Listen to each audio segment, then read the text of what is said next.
Good morning to the respected principal, teachers and my dear friends. My name is Prakash and I am studying in 8th class. Today we have gathered here to celebrate the 77th Republic Day of our great nation. At the very outset, I would like to thank my class teacher for giving me this wonderful opportunity to share my thoughts on this historic occasion.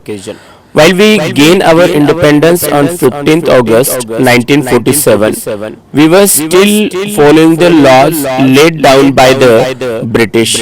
It was on 26 January 1950 that our country officially adopted its own constitution, transforming India into a sovereign, socialist, secular and democratic republic. The constitution we cherish today did not come easily.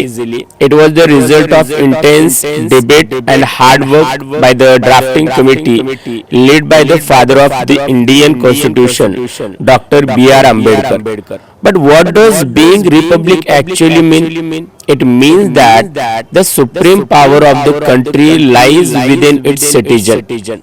We have the power to elect our leaders. Our constitution ensures that every Indian, regardless of their religion, color or language, stands equal before the law. Every year, India witnesses a grand celebration at Kartavya Path, formerly Rajpath in New Delhi. In the presence of the President of India, our national flag is unfurled, following by magnificent parade, showcasing our military might and cultural diversity. It is also the day when the nation honors its brave martyrs and heroes with prestigious awards for their selfless service. As students, let us pledge today to respect our constitution and contribute to the progress of our country through our education and values.